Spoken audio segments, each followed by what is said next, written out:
Сайн байна уу Болрахаа? Сайн байна уу? Facebook олон нийтийн сүлжээнд байдаг Болор инфо сайтыг уншигч дэмжигчдийн хуудас гэж байдаг. Тэнд олон уншигч офшортой холбоотой сэдвийн дагуух асуултуудад таныг хариулж өгнө гэж хүссэн байна. За. Асуугаад явж байна. 1. Бачиргалын халуун. Би 20 настай олон улс бизнесийн чиглэлээр гадаадд сурдаг. Бидэнд зааж байгаа зүйлд эргэлзээ төрүүлмээр олон асуулт гардаг боловч багш нар томтой хариулт өгдөггүй. Офшор гэж чухам юу юм бэ? Ямар түүхтэй вэ? Офшор бүс, офшор банк, офшор мууж нутаг гэх мэтийн ялгаа хэлж өгнө үү? Ер нь офшор гэдэг бол энэ хууль бус, хулгайн, мөн гэмт хэргийн энэ бохир мөнгнүүдийг аваачд нуухад зориулсан ийм банк юм байна. Банк. Тийм учраас офшор бүс гэж ярьдаг бол тэр бүс дээр байрладаг банкыг л хэлээд байгаа.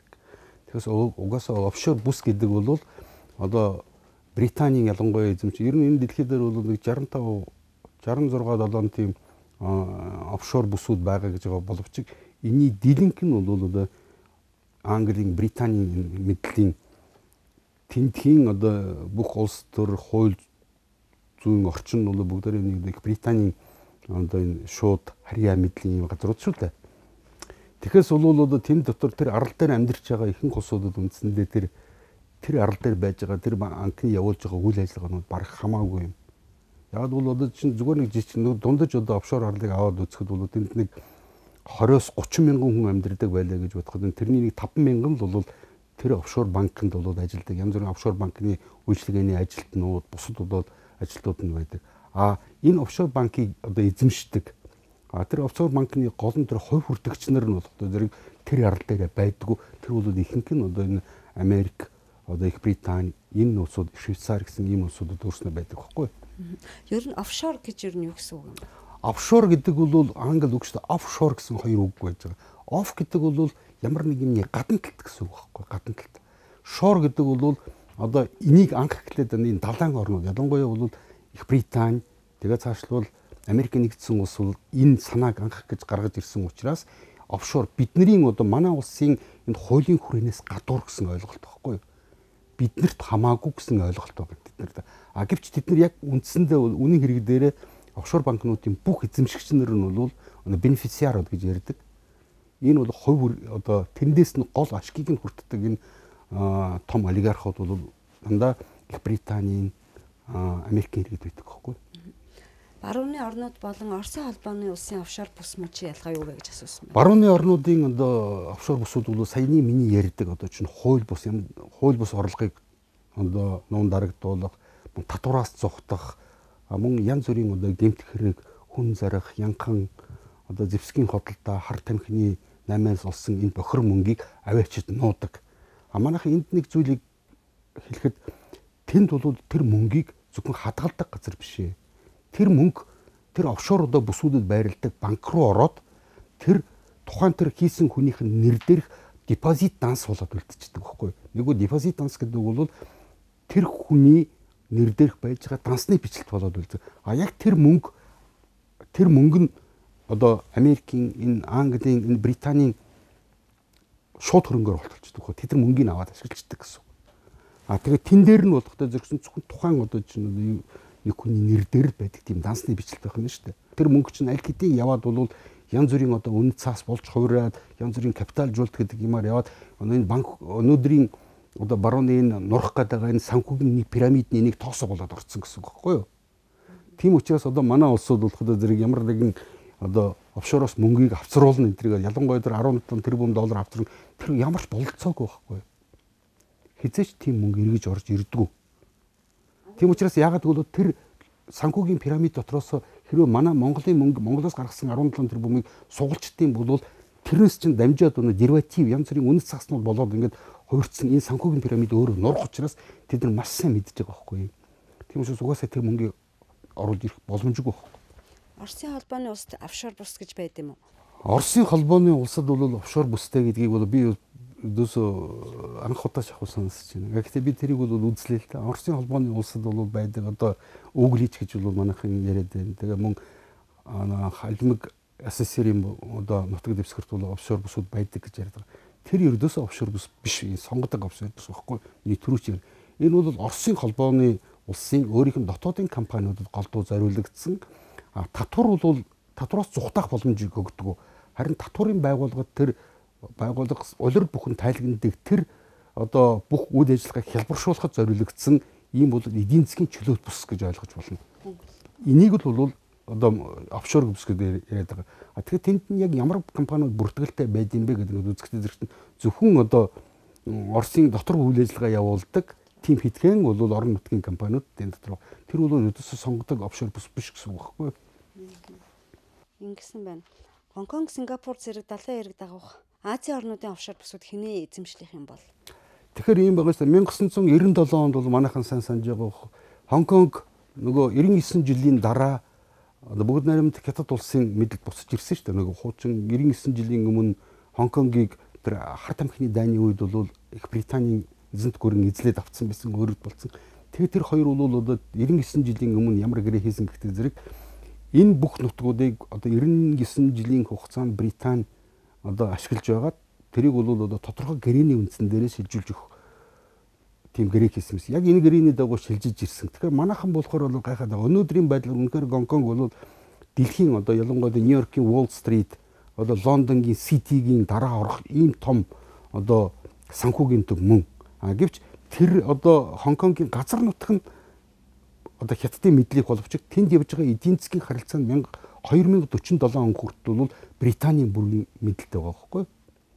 Тийм учраас бол тэнд байж байгаа ялангуяа одоо чинь тэр Шанхай, Хонконг Banking Corporation гэдэг янз бүрийн одоо дэлхийн том компаниуд чинь тэр зөвхөн тийм нэртэй байгаа болохоос тентхийн бол одоо гол удирдлага тэнд хуримтлагдсан байж байгаа капиталуудын үлэмжийн хэсгийг бол гадаадын улсууд эзэмшдэг гэж болно. Баруун нэг одоо компаниуд гэсэн үг байхгүй юу?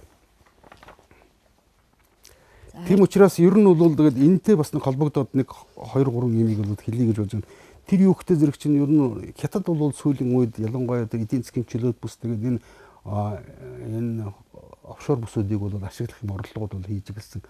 Тэр яагаад бол хийж эхэлж байгаа нэгтэй зэрэг чинь нэгдүгээр бол Хятадын эдийн засаг бол маш их өргөн одоо хөгжиж байгаа хурдтай хөгжиж байгаа. Хоёрдугаар бол Хятад эдийн засгийн талаар бол бас тийм үйл ажиллагаагаа бол өргөшүүлэх юм сонирхол бол маш их байгаа. Тийм учраас нэгэнт бол дэлхий дээр бол байж байгаа энэ офшор бүсүүдийг ашиглая гэсэн санаа байхгүй. Тэрэн дээр гэхдээ би дахиад хэлэхэд бол ер нь офшор бүсүүдийн гол бол эзэмшигч нар нь тэдний өмчлөгч нар нь тэдний ашиг бүрдэгч нар нь ялангуяа тэр Америкийн, Английн одоо Швейцарын энэ бол олигархуудад гол одоо эзэмшигч. Энэ үндэстэн дамсан банк корпорашнууд бол байгаа байхгүй. Асуулт 2. Батын мөнх оргод нүүб офшорын асуудлыг зохицуулах конвенц дүрм журам байдаг гэж сая Монголд олсон офшортыг эсэргүүцэх цуглаан дээр ярьсан ийм зүйлүүд байдгүй. Тэгэхээр ийм байгаа. Ер нь бол ялангуяа 2008 оны санхүүгийн одоо хямралаас эхлүүлээд санхүүгийн эхлээд хямарсан учраас эдийн засгийн хямарсан гэдгийг нэгдүгээр сайн ойлгох хэрэгтэй. Тийм учраас бол ер нь бол энэ дэлхийн эдийн засгийн бол өсөлт одоо удаашрсан бусад улс орнууд бол нийгмийн улс төрийн одоо янз бүрийн асуудлуудыг хурцаж эхэлсэн учраас нүүбийн урд нь бол энэ тухай ердөөсөө тэр болгон ярьдгүй байсан нүүбийн усуд өөрийн ирэхгүй ярихаас өөр аргагүй байдал руу шахагдаж ирсэн байхгүй.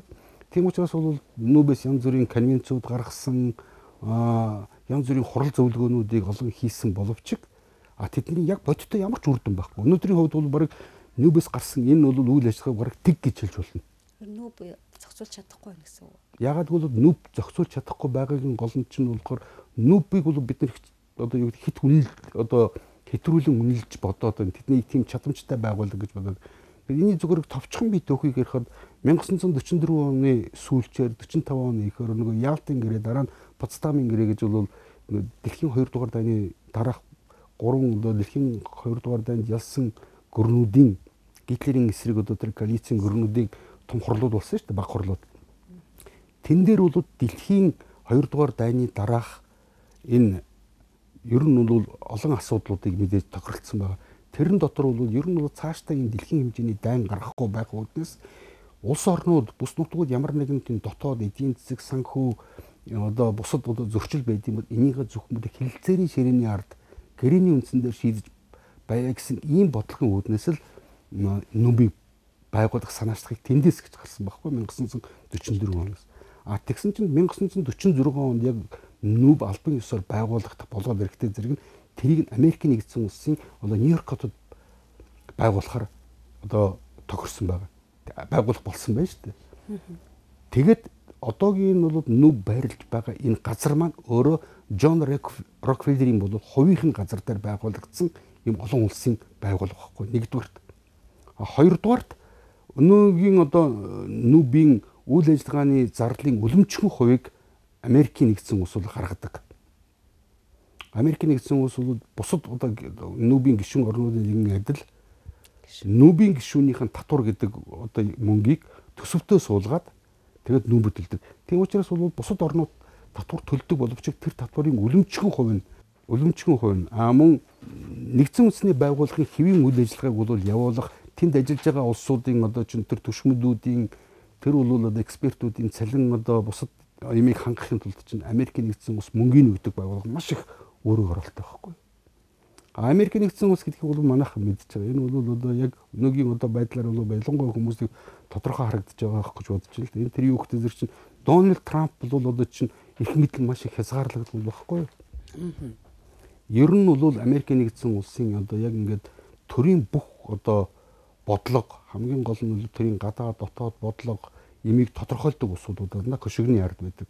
Нөгөө саяхан бол 2011 оны тэр үйл явдал нь Occupy Wall Street гэж хөдөлгөөн болсон шүү дээ. Тэд нар чинь Америкийн ард түмэн болохоор бид нэр 99-үүлээ 1% эсрэг тэмцэж чинь гэдэгс шүү дээ. Тэр яг 1% нь бол тодорхойлдог байхгүй. Нэг хоёрдугаарт бол тэнд ардчсан одоо сонгуул гэд байгаа тийм баг яг үнэхээр мөн чанараа лавл бидний ойлгож байгаа шиг тийм болдгоо байхгүй. Энэтэй зүгээр холбогдуулаад бас нэг юм сонирхолтой зүйлийг ярих бол Америкийн нэгдсэн улсын үндсэн хуулийн дээр нь ард түмэн ерөнхийлөгчөө сонгоно гэсэн үг үсгэж байхгүй шүү дээ. Сонгогчд сонгоно гэсэн байгаа байхгүй юу? Сонгогчд гэдэг нь бол 538 хүнийг л Америкийн нэгдсэн ард түмэн сонгодог. Тэгээд тэр 538 хүн өөрөө үзмжээрээ ерөнхийлөгчийг эцэслэн сонгодог. Ийм л. Гэхдээ зэрэг чинь тэнд ямар нэгэн бол одоо шууд ялангуяа шууд бол ардчлалын тийм байхгүй нэ гэсэн үг тийм үү. Гэхдээ зэрэг чинь эргээд асуудалтай ингээд ороход бол тэд нар бол одоо чинь яг үнэхээр бол одоо хин одоо яг бодтой энийг одоо эрх мэдэлтэн эрхшээлтэй байлгаж ийн гэдгээс бүх асуудал шалтгааж байгаа гэж ойлгож байна. Энэ асуулт нэгдсэн үндэсний байгууллага эзэрхэг гүрнүүдэд офшор бүсгүйтэй байхыг, офшор банктай байхыг зөвшөөрөд байгаа атлаа зэрэгцүүлэн дүрм журм гаргаж байгаа нь 2 стандарт 2 нүүр гэж зарим хүмүүс бичсэн байна. Та энэ талаар хүсэл бодлоо хуваалцсан уу? Тэр бол аргагүй юм. Үнэхээр ч яг хоёр. Ер нь бол дэлхийн ялангуяа одоо энэ дэлхийн том одоо барууны гүрнүүд бол улс төрийн бодлого, эдийн засаг ер нь бүх юм дээр маш их 2 нүүр 2 стандартаар ханддаг шүү дээ. Тэрнийг бол бодохдоо одоо жишээ манайхан бол зүгээр энгийн нэг жишээ авъя л да. Одоо 2-3 жилийн өмнө бол одоо ч 1-2 жилийн өмнө Америкийн нэгдсэн улсын тэр Ferguson гэдэг хотод одоо хүмүүсийн жагсаал цуглаан болоод тэрийг бол ямар их одоо ч харгислан хүчээр дарсан юм бэ? Тэгэхэд бол одоо саяхан Оросын холбооны улс юм уу Белорус улсын бол загсаалыг болоход зэрэг та нар эрхчлөөний тэмц 50 жагсаж байгаа хүнийг одоо дарж ийн гэж ингэж бол хууль мэдээлэл дайрч ийн гэдэг бол тэд нар өөрснийхөө бол одоо энгийн иргэдийг болохоор хүчтэй дардаг. Ер нь бол ямар нэгэн ардчлалын одоо ямар нэгэн арга хэлбэрүүдийг ашиглах гэхдээ зэрэг чинь тэрийг нухчин дардаг мөртлөө бусдад бол өөрөөр хандаад байгаа гарч байгаа тийм. Тим юм бол аль олон баг. Ер нь бол эндхийн одоо ялангуяа одоо энэ эдийн засаг санхүүгийн юм болох гэдэг чинь манайд болохоор монетаризм гэдэг бол тийм бодлогыг манай энэ одоо эрх баригчид Монгол улсад 27 жил Монгол банк ялангуяа 25 жил бол хэрэгжүүлж ирлээ шүү дээ. Тэд нар өөрсдөө монетаризм гэдэг бодлогыг хэрэгэлдэг байхгүй өөртөө.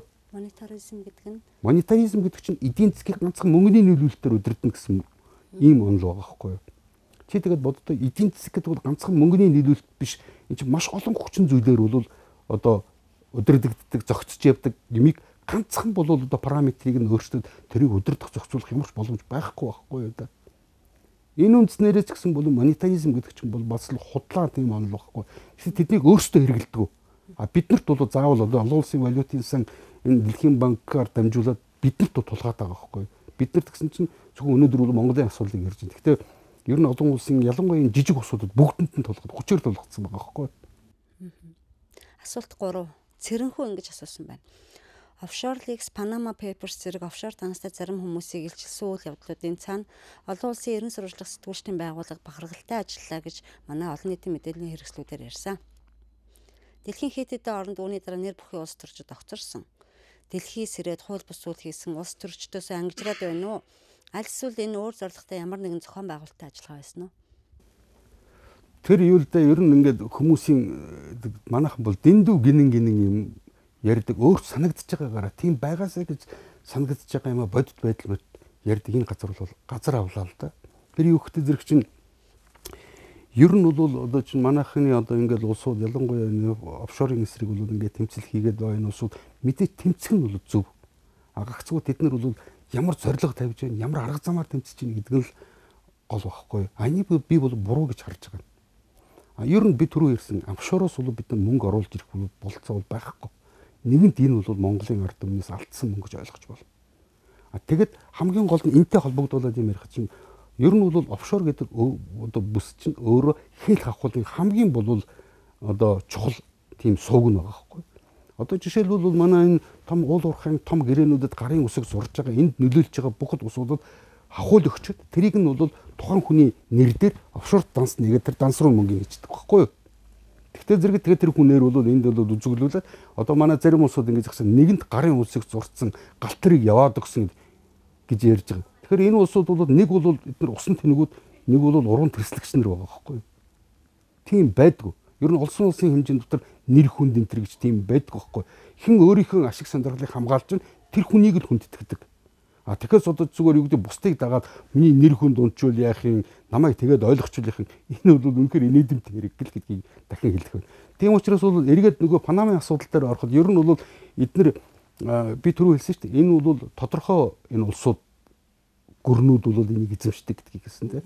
Энэ улсууд бол мэдээж энийгээ бол ашиглаад өөр бусад улсуудын бол дотор талын одоо энэ байдлыг тодорхой болгоход бол энийг ашигладаг байна. Тийм учраас одоо ингээд тэнд маш олон төрлийн одоо улсуудыг хахуул авцсан энэ улсууд байлаа гэх чинь тэрний зөвхөн хамгийн одоо чинь доод римбийн зөвхөн хэдхэн нөхдүүдийн эсвэл бол ямар нэгэн зарим нэгэн улсуудыг л гаргадаг болохоос хамгийн чухал одоо улсуудын нэрийг тэр дотор гаргахгүй. Тэгээд тэр гаргана гэдэг чинь тэр дотороо бол өөр бусад улсуудын одоо Путин одоо өөр одоо хятадын одоо өндөр албан тушаалтангууд эсвэл бусад одоо албан тушаалтангууд ялангуяа Бразилийн одоо чинь саяхан огцруулсан энэ ерөнхийлөгч нарыг тийм мэтэр хийж байгаа байхгүй. Нэг үстэндээ бол хулгайч нарын донд тэдний нэрийг хамттан хутгачихж байгаа байхгүй. Тэгээд тэрүүгээрээ дамжуулахтай зэрэг ард түмнийхэн дотор нь бол ингээд дургуутсал эсэргүүцлийг бий болгож байгаа. Тэрүүгээр нь дамжуулаад тухайн улс дотор энэ тогтворгүй байдлыг бий болгоод байгаа. Улс бол ингээд хоёр хуваагдаад тэрнээс болоод ард түмэн 2 3 4 хэсэг болгож хуваагдаад тэд нар хоорондоо тэмцэх нь тэдэд ашигтай байхгүй юу? Хоорондоо тэд нар нь бол одоо тэмцэж тэр улс улам сулддаг, улам бол эмх замбраагүй болдог. Энэ бол аргуудыг бол хэрэгэлснийг л ойлгох хэрэгтэй. Тийм учраас би дахиад хэлэхэд тэр Панамын одоо чинь материалууд гэдэг бол энэ цэвэр өдөө хатгалах байхгүй юу? Гэвч манай одоо энэ улсууд тэр өдөө хатгалгыг шүүрч аваад одоо энэ офшортой бол одоо улсуудыг тэр мөнгийг нь оруулж ирнэ гэж байгаа. Ер нь бол офшор гэдэг бол би түрүү хэлсэн энэ бол хахуул их гэж. Тийм учраас хэрвээ офшорт мөнгө гарцсан улс гэдэг бол одоо тэнд мөнгөө нуусан бүх улсууд тэдний барьцаанд орсон мөнгө байхгүй юу? Би энд нэг зүйлийг хэлье гэж бодлоо. Тэр юу гэхтэй зэрэг манайх одоо ингээд гадаад бүх мөнгөн гуйлахыг зохицуулдаг нэг тийм дэлхийн систем байдаг гэдгийг мэднэ те. SWIFT гэдэг. Тэр бол одоо дэлхийн дотоод мөнгө одоо санхүүгийн мөнгөн гуйлахын систем гэсэн ийм монголоор орчуулдаг юм бол ийм байгууллага. Тэрүүгээр үлээс Монголоос гарч байгаа, Монгол руу орж ирж байгаа. Зүгээр тэр бүх мөнгийг тэд нар мэдхийн цаатар мэдчихэж байгаа байхгүй. Хаанаас ямар их үсгэр.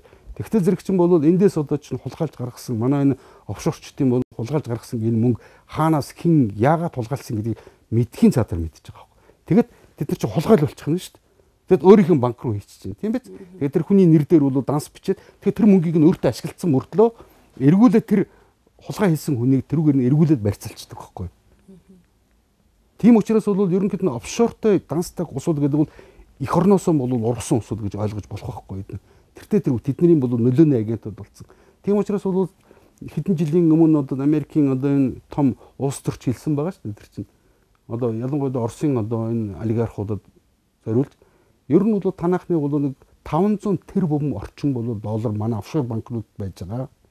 Тийм учраас танаа энэ одоо олигархууд, танаа энэ элитүүд чинь танаа элит үү, манай элит үү гэж асуусан байхгүй юу? Манайхны талын улсууд танаахны талаас танаа өөрсдөө боддоо гэж. Тэгвэл зэрэг чинь энэс ямар дүгнэлт хийж болох уу гэдэг чинь гэхээр ер нь офшор банкнд мөнгө хадгалуулсан, мөнгө авиачнуулсан гэдэг энэ бол нэгдүгээр хууль бус. Монгол улсыг ингэж туйлдуулж байгаа байхгүй. Нэгэсэндээ бол Монгол улсын нутаг дэвсгэр дээр манай энэ бол нийгмийн дэд бүтц, энэ бол эдийн засгийн дэд бүтц хууль зүйн одоо орчныг ашиглаад олсон мөнгөө тэнд хулгайлаад аваагаар авчиж байгаа. Тэгээ Монголын бол одоо төсөвт татвар төлөхөөс зугтчихж штэ. Тэгтээ зэрэг бол тэнд бол одоо тэр улсууд тэр хулгай мөнгийг нь аваад ашиглацдаг гэж бид хэлээ тий.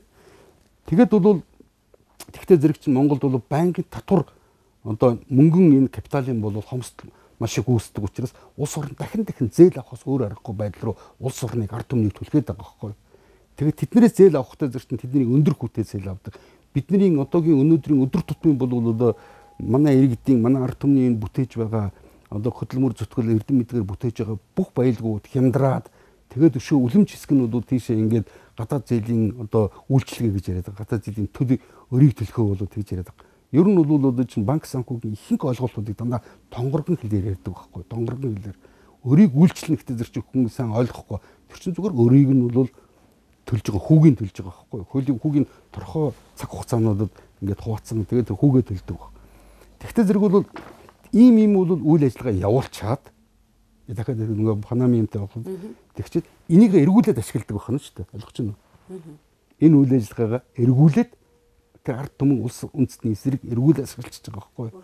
Ягаад гэвэл одоо ямар нэгэн хүн одоо тэдний өмнө бол одоо чинь амлсан хүлээсэн үүргээ биелүүлэхгүй байгаад тэд нар шахалт үзүүлэхээр улс төрчдөн шахалт үзүүлэх зорилгоор альсвал бол тэднийг ард түмэн нь бол одоо ингээд цөөхөн одоо офшорчдын эсрэг бол ингээд одоо юу гэдгийг тэмцээд ингээд тэдний улам шахаж хийх тусам болвол тэднэр талтай улам их тэдний гарт улам гүн лав орж байгаа байхгүй гадныхны гарт.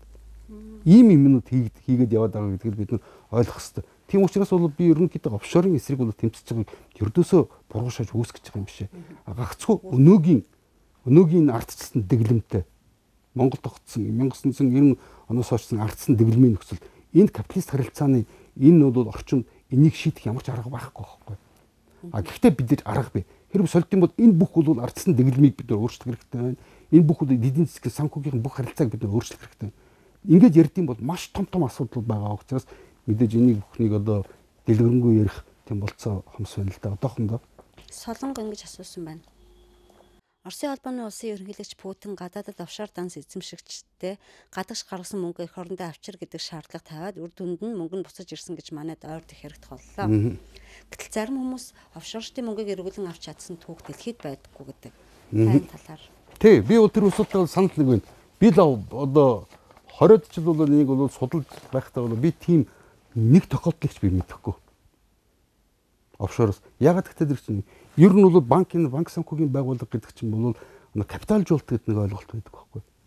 Хэрвээ мөнгө ороод ирдэм бол тэр чинь өөрөө эдийн засгт олон болвол ингэж мультипликац гэдэг байдлаар олон тасны бичлэлт болж ингэж үрждэг байна л да мөнгө чинь олон дахин нэгдүгürt үржин. Хоёрдугаарт бол тэр мөнгө чинь өөрөө хэн нэгний одоо үнэт цаасны нэг хэсэг болчихж байгаа байхгүй. За энийг маш хялбарчлаад хүнд ойлгомжтой ярьд юм бол ийм санхүүгийн пирамид гэж юм байна.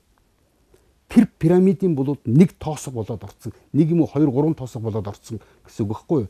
Тийм учраас чинь хэрв тэр 2 3 тоосхыг суглуул яах вэ? Одоо чинь Монголд өгвөл Оросд ч юм уу өөр бас нэгэн улсад өгд юм бол тэр бол санхүүгийн тэр пирамид чинь өөрөө нурах гээд байгаа байхгүй юу? Нэгдүгээрт. Хоёрдугаарт бол ер нь бол ийм байгаа шүү дээ. Манайхан одоо имийг их тийм энгийн ойлгоод байгаа юм чинь манай бол энэ мэдээллийн хэрэгслүүд ялангуяа бол одоо энэ санхүү эдийн засгаар сурж байгаа энэ улсуудын одоо сургаж байгаа энэ сургуулиудад үнэхээр яг ийм зөв мэдээлэл өгөхгүй байна. Түрүүнийг одоо оюутан асуусан байгаа манай багш нар бол одоо хэлж өгдөг гэсэн тэд нар ихэнх нь өөрснөө ч сайн ойлгоогүй явж байгаа улсууд байхгүй юу? Тэднэрт бол зөвхөн өгсгэрийн цалингил авах, тэгээд тэр ипотекийн зээлийг төлөх, тэр нь сонирн байгаа болохоос тэрний үнэн юм ярьж байгаа, худлаа юм ярьж байгаа нь тэр чинь 2 3 дугаар зэргийн асуудал байхгүй да. Тийм учраас бол би дахиад хэлэхэд ер нь economics гэж энэ бол одоо шинжлэх ухаан гэж би хаалтан татар хэлж байна. Энэ шинжлэх ухаан огт биш нэгдүгээр. Хоёрдугаар бол энэ чинь хүн төрөлхтнийг бүр өөрийг нь бол ийм хурд руу авчирсан энэ эдийн засгийн онол гэж байхдаа энэ чинь улсуудын зориудын бас ажиллагаа байхгүй. Энэ чинь залилангийн ажиллагаа. Тэгж хэлжиж улс орнуудыг одоо энэ даяарчил бусад бол энэ эдийн засгийн economics энэ либералжуулалт гэдгээр бол улс орнуудын үе талхыг нээж ажиллаад тэндээс бүх баялагийг нь бол одоо энэ хитгэн нэр бүхий хитгэн улсрууд руу одоо бүх урсгах энэ бодлого шүү дээ. Тэрнийхээ ч хүчинд бол өнөөдрийн байдлаар ийм баян тансаг мэд одоохондоо харагдаад байгаа байхгүй. Хэрвээ энэ байдал ингээд зогсчдаг юм бол нөгөө тэр пирамид нурдаг юм бол тэр ердөөсөө маш богинохон хугацаанд тэнд байдал бүр эрс өрөө болно гэдэг нь бол тодорхой байхгүй.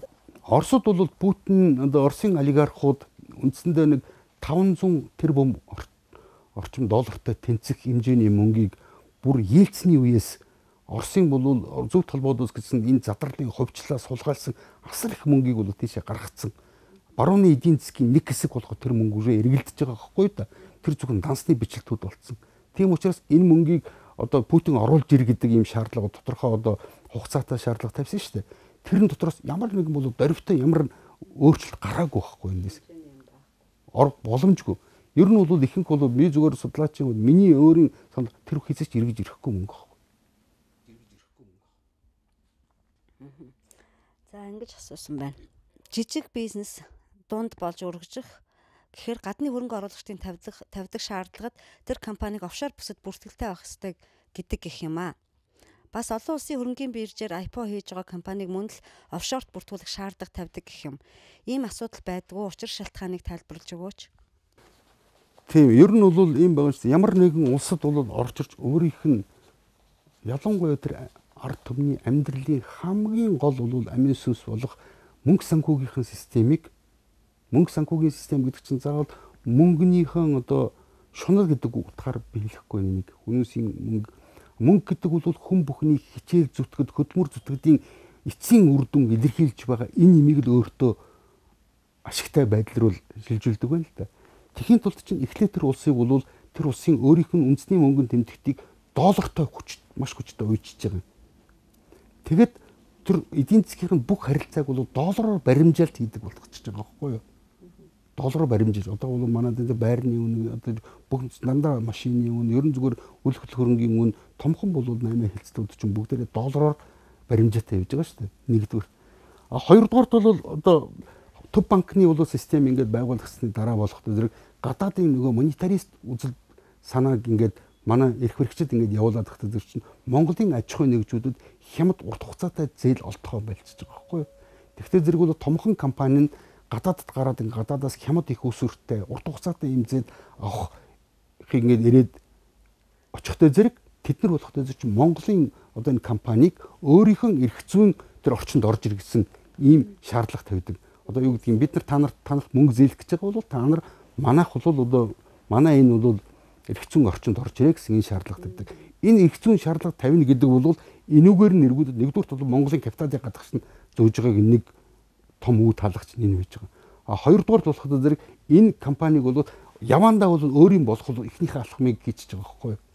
Яг л тэр өөрийнх нь тэр өмчч нь болоход Монголын одоо чинь баялагаас гараад явчих нь шүү дээ тэр мөнгө. Монголд үйл ажиллагаа явуулдаг байх нь хамаагүй. Тэр бол гадна талын бол одоо чинь одоо Британи, Америкийн бол энэ хууль зүйн орчинд бол багтцсан тэдний бол хамгаалтанд ор байж байгаа өмчлөж байгаа байхгүй. Тэдний эзэмшилд байгаа гэсэн байхгүй. Тэдний удахгүй тэдний өмчлөл рүү шилжих гэдэг юм. Тэр нь байхгүй. Ийм учраас бол тэднийг заавал бол офшор бус гаргаж офшор бус эсвэл манай хуулийн орчинд орж ирэх гэдэг чинь ердөөсөө Монголоос капитал гадагш нь гаргаж байгаа хамгийн гол үе таалгуудын нэг байхгүй. Монголын одоо Energy Resource MMC компани тийм юм байлээ. Cayman. Тийм Cayman-ы орлоо. 5 сард гараад тэгээ 10 сард Хонконгийн хөрөнгийн биржид бүртгүүлсэн IPO гаргахын тулд. Тэгээ IPO үндсэн гаргаж шаардсан. Тэгээ 5 толгойг нөгөө MMC аавна гэхэд офшорт байдаг компани гэдэг хүмүүс эсэргүүцээд байх шиг. Тэгээ офшорт байгаа гэдэг чинь ер нь бол Монголын хууль зүйн үйлчлэлийн орчноос гарцсан компани гэсэн үг байхгүй юу? Монгол бол яаж чадахгүй гэсэн үг байхгүй юу? Тэрэн дээр Монгол улс яаж чадахгүй тэрийг яг л тэдний эзэмшил Гэхдээ тэр компани яг албан ёсоор бол манайд энд байрлаад энд үйл ажиллагаа явуулдаг байх нь хамаагүй байхгүй. Тэр компани эзэд нь тэр компанийн одоо бүх өмчлөлт нь гадаадын улсын хууль зүйн эрх зүйн орчинд орсон гэдгийг л ойлгох хэрэгтэй. Асуулт 6. Тэр оюутлага бас яг тийм хэлбэр болчих. Одоо бидэд ашиг. Тийм шүү дээ. Хөшиг байхгүй.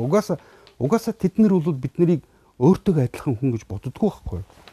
Асуулт 6. Офшорын мөнгийг Монголдо авчрах хуулийн хүрээнд тэдний гин буруутаг тогтоох ямар боломж байна вэ ер нь?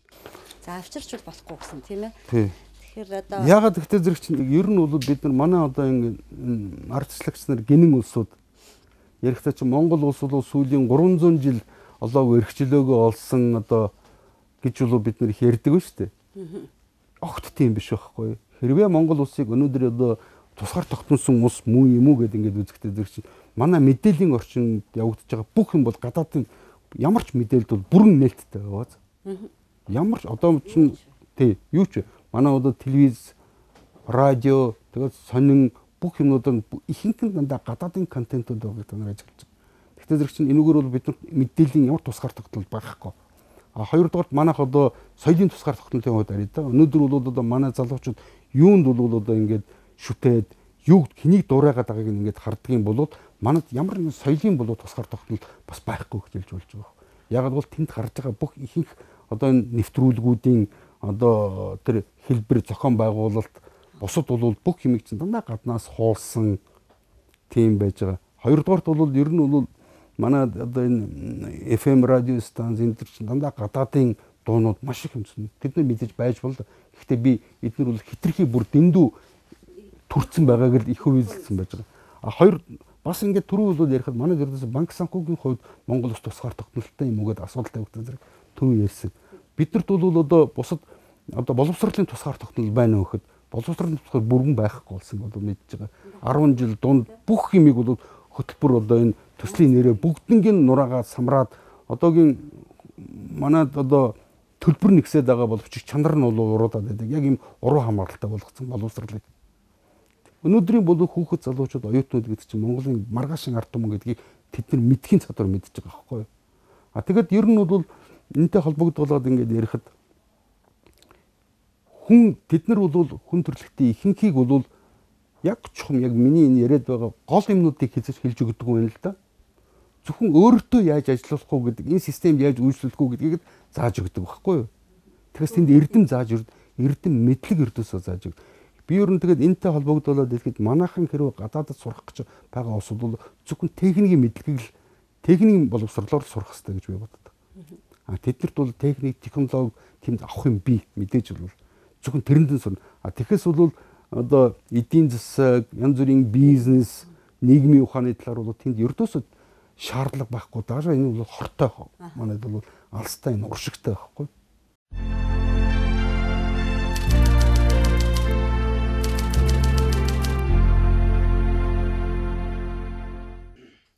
за тэгвэл офшортой тэмцээд болдгоо юм байжээ. Дарма мөнгө сайхан гам болдноор ингэж асуусан. Манайд бий болсон улсын өмч байдлыг хулгайж өөрчлөсөн асуудлуудтай бид ер нь яаж тэмцэх нь үр дүнтэй вэ? Гэхдээ бид бол энийг ингээд тэмцэхийн тулд чинь ер нь бол тэмцэнэ гэдгийг бол тэртээ дэргүү долоон бодын долчин чуганцс мэдж байгаа. Тэмцэх ёстой гэдгийг. А яг ийм байдалд ямар арга замаар орсон байна гэдгийг бид судлаж ойлгож энэ бүгдийг бол зөвхөн нэг асуудал биш. Олон асуудлуудыг бол ингээд нэг хоёрхан асуудлуудын энэ тэндээс нь ингээд аваад тэмцэхтэй зэрэг чинь энэ ямар нэг үр дүн төрдгөө тэрнэртээ бид нар системтэй тэмцэж эхлэхийн тулд энийг судлах хэрэгтэй. Намайг бол зарим улсууд ингээд улс төр судлаач гэж бодоод байдаг л да. Мэдээж би судалдаг. Нүглэхдээ бид нар улсуудаас асуумаар байгаа байхгүй. Монгол улсын эдийн засаг одоо банк санхүү цаашлбал бол улс төрийг нь удирдах явж байгаа улсууд яхаараа бол ямар ч сургууль зориулсан сураагүй энийг судлаагүй улсууд байдаг юм бэ. Та нар хэрвээ одоо зүгээр бол би жавсаа л зүгээр нэг тийм өөрийнхөө хувийн машиныг унахын тулд заавал тодорхой сургалтанд суугаад шалгуулад тэнцэж үйжээ сая ирэх авдаг штэ. А тэгэхэд Монгол гэдэг энэ улсыг төсөөл үзтээ энэ олон одоо 3 сая бол хүнийг суулгацсан энэ машиныг жолоодж байгаа улсууд яхаараа судалдаггүй, шалгалт өгдөггүй, тэнцээгүй ээжж ямар нэгэн тийм шалгалт шүүлэхгүйгээр улсыг одоо удирдах байгаа нэрээр ингээд 27 жил самарчаад байна гэдгийг л асуух хэрэгтэй байхгүй юу улсуудаас. 9 ингэж асуусан байна. Та сэтгүүлч төгсөн ярилцлаганда төрийн өмч гэж байх ёсгүй гэж ярьсан. Яагаад байх ёсгүй талаар тайлбарлаж өгнө үү? Офшорын асуудал үүнтэй холбогдох уу? Тэгээ юу л дээ. Ер нь бол төр гэдэг чинь 1990 оноос өмнө бол манайд ердөөс улсын өмч, амны өмч л гэж байсан. Улсын өмч гэдэг бол улсын өмч гэж байсан. Улсын өмч гэдэг бол ард түмний, нийт ард түмний өмч байсан. Ер нь төр чинь өөрөө бол одоо материалын бодит баялагийг өөрөө үйлдвэрлэдэггүй, бий болгодоггүй. Монголын одоо ард түмний энэ бүх урд нь байсан өмч баялагын өмчлөх субъект нь Монголын ард түмэн, нийт ард түмэн байсан. Тэр субъектийн бодо төлөөлөгч нь төр байсан байхгүй дээ. Төлөөлөгч. Тэр бол ард түмнээс авсан энэ бүрэн эрхийн хугацаанд, хуулийн хүрээнд тодорхой зах одоо хугацааны зах хязгаар дотор энийг ард түмний бол тэр даалгасан тэр даалгаврын дагуу удирдах зохицуулж хяналт тавих үүрэгтэй байхгүй. Тийм учраас төр өөрөө өмчгүй. Би дахиад хэлэхэд төр чинь өөрөө бол энийг бүтээдгүү, энэний бол хуулийн зүгээс энэний өмчлөгч нь субъект биш учраас төр ерөөсөө өмч байх юмч учиргүй. Энийг хамгийн гол манай улсын өмч байна. Улс гэдэг бол бүх нийтийн хамтын өмч байгаа. Мэдээж хүмүүс тэрэн дотор амны өмч гэж байгаа. Надад миний орон сууц байсан тэр үед бол тийм үү, зарим нэгэн улсууд бол одоо автомашин, одоо хашаа байшин бүх юмд амны өмч байхгүй. Хувийн өмч гэдэг бол өөрийнх нь энэ амны хэрэгцээнээс давсан. Заавал бол бусдыг бол одоо тэрэн дээр ажилуулж, бусдын болоод хөдөлмөр баялагийг ямар нэгэн байдлаар шулахад тэрнээс өсөж явах ийм өмчийг л хувийн өмч гэдэг юм шүү дээ. Болно. Тэгэхээс бол одоо чинь зарим улсууд ингэж ярьдаг амны өмчийг чинь хувийн өмч болгож ингэж хооронд нь зориуд хутгадаг. Өнөөдөр бол хүн гадуур унаад явж байгаа нэг машин нь болохоор тэр хүний амных нь өмч байхгүй. Тэр хүний өөрийнх нь хэрэгцээнд байдаг. Хувийн өмч гэдэг бол бусдыг ажилуулдаг. Зөвхөн өөрийнх нь одоо чинь үр хүүхэд хамаатан садан бусад улсуудаас ажилуулахгүйгээр бусад өөр улсуудыг ажилдаг. Тэр улсуудын тэр хөдөлмөрийг нь худалдаж авдаг өмчийг тэгээд тэр хүмүүсийн ажилсан бүтээ бий болгосон юмны өчүүхэн багасгийг тэр улсуудад цадин өгөөд ихэнх нь өөртөө завшдаг. Энэ бол өмчийн хэлбэрийг л хувийн өмч гэдэг байна. Тийм ч учраас бид нар хувийн өмчтэй яг энэ үднээс нь бусдын мүжлэгдээр болоод тогтсон энэ үднээс л эднэртээ тэмцэж ирсэн юм байхгүй юу.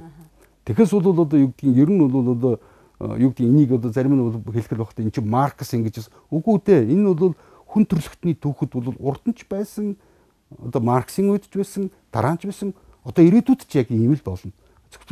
Зөвхөн бол хүн төрөлхтөн тэрэн дотор бол Монголын ард түмэн юунд хүрч яаж одоо чинь байж ойлгохыг би үнэхээр тэр таашгүй юм.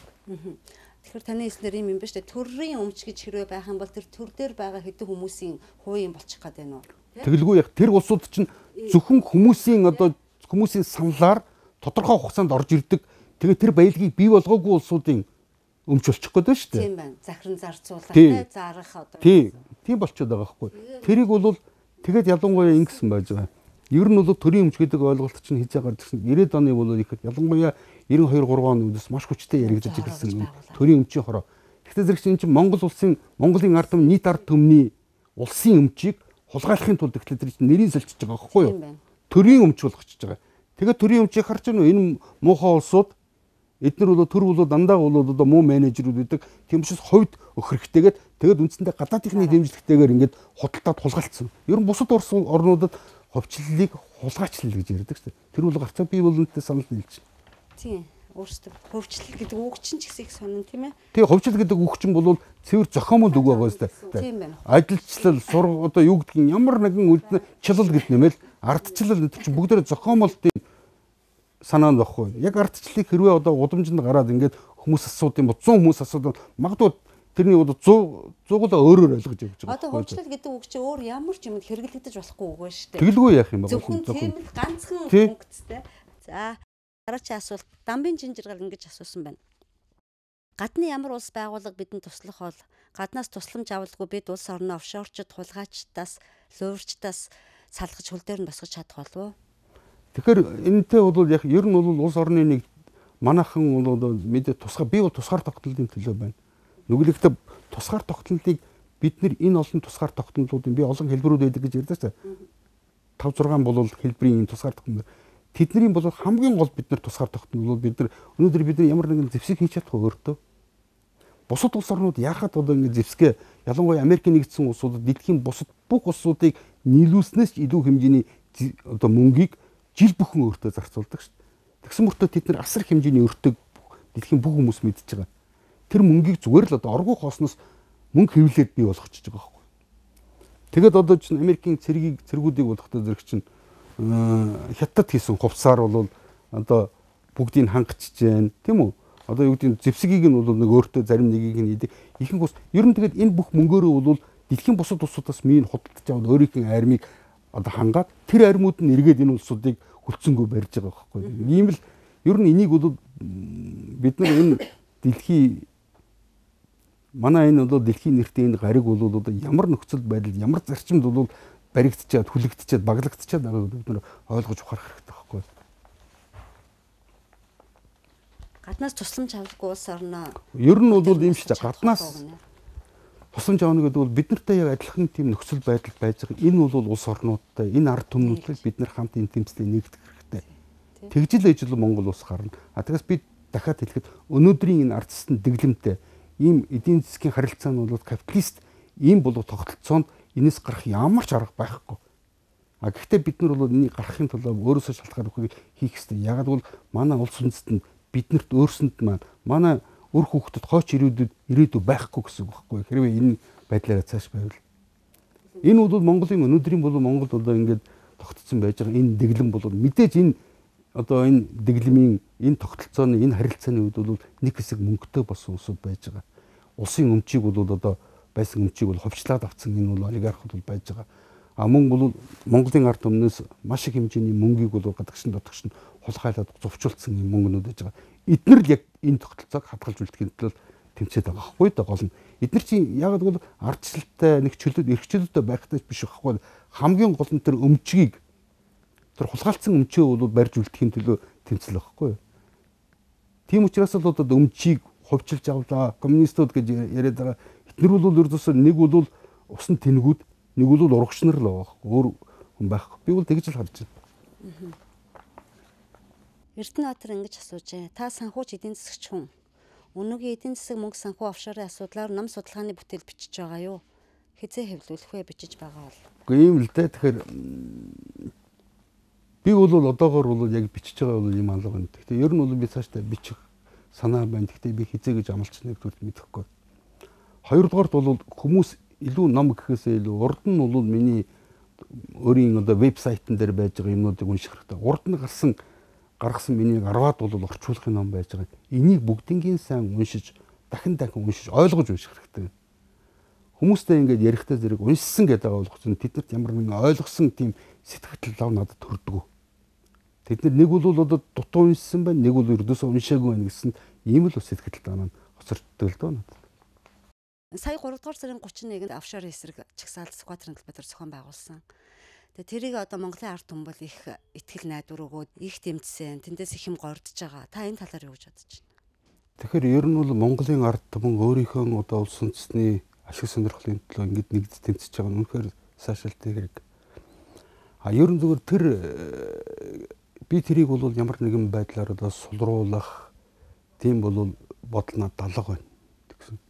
Хүмүүс бас зарим хүмүүс тэгж бодож магадгүй. Учираас би зориуд ингэж хэлэхээр бид тэмцэх хэрэгтэй. Бид тэмцэхдээ бол энэ юмаа маш сайн мэддэг байх хэрэгтэй. Судалсан ямар арга замаар тэмцэх ёстойгоо бол зорилгоо төв тодорхойлсон арга замуудаа зөв тодорхойлсон байх хэрэгтэй. Тэгэхээс бол офшорын тухай бол одоо нэг тийм хальт юм сонсчоод тэгээд бол одоо ингээд өнөөгийн байж байгаа энэ бол Монгол орны нөхцөл байдал тэртээ хүнд хэцүү байж байгаа хүмүүс бүгдээрээ ойлгож байгаа. Энийг нь дөрөөлөөд одоо юу гэдгийг пиардах гэж ийм зорилгоор одоо ийм ажиллагаа хийгээд яж болохгүй л гэж хэлэхээр өнөөдөр би бол ардын нам хоёулаа надад ялгаа алга. Хэрвээ зөв юм хийдэг юм бол алийг нь ч дэмжих бэлэн байна.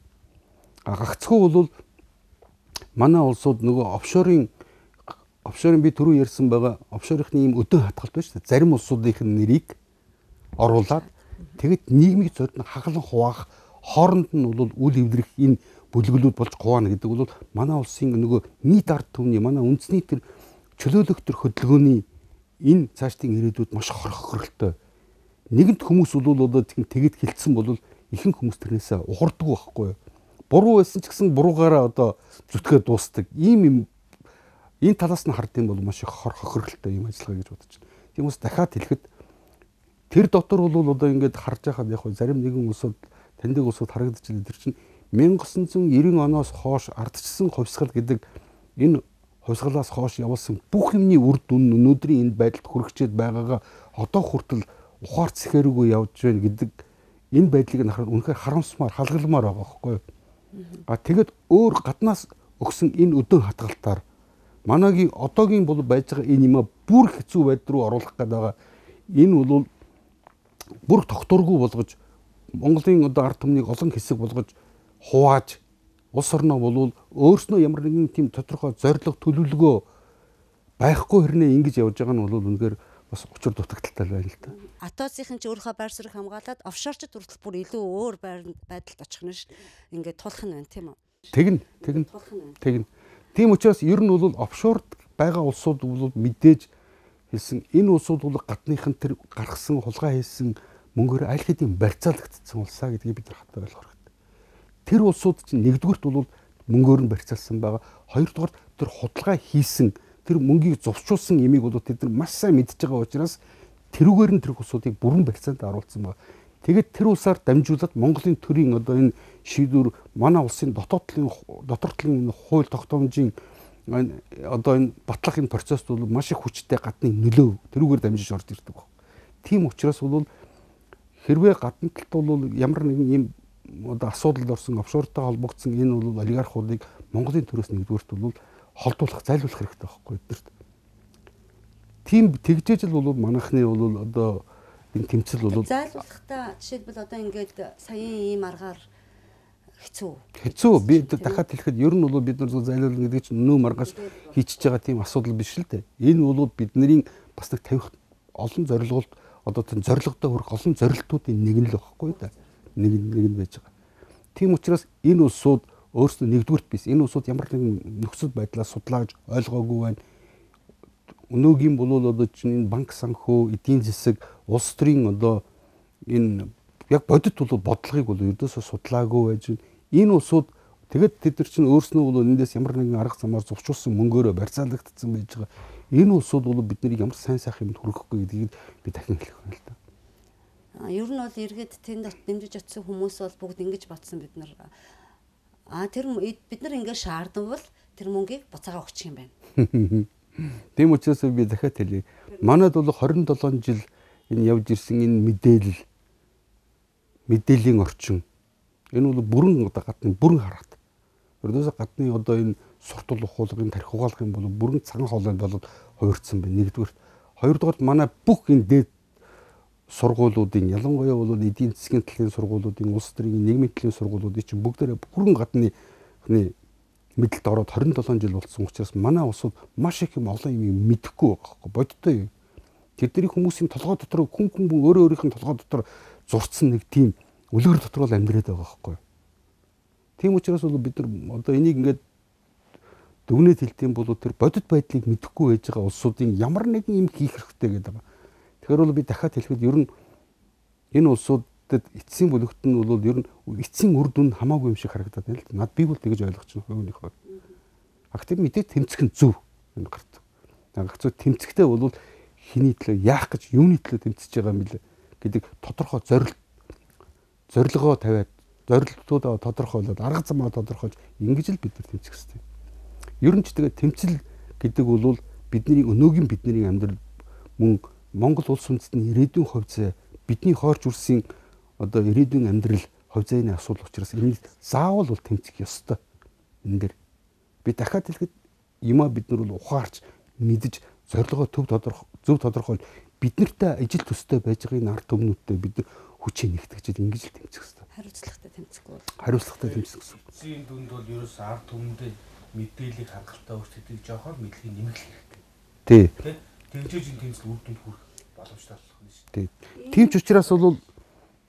ч учраас та нарт эргээд ингэ сануулхад 1990 оны ихэд хамгийн анхны гадаадын одоо зэт тусламжтаар манайд хэрэгжсэн төсөл бол Данидагийн хэвлэлийн хүрээлэн гэж байгуулагдсан шүү дээ. Тэр хэвлэлийн хүрээлэнгээр тэрүүгээр дамжиж орж ирээд ердөөсө Монголын дотоод мэдээллийн орчин тэд нар өөрийнхөө талд авцсан байхгүй.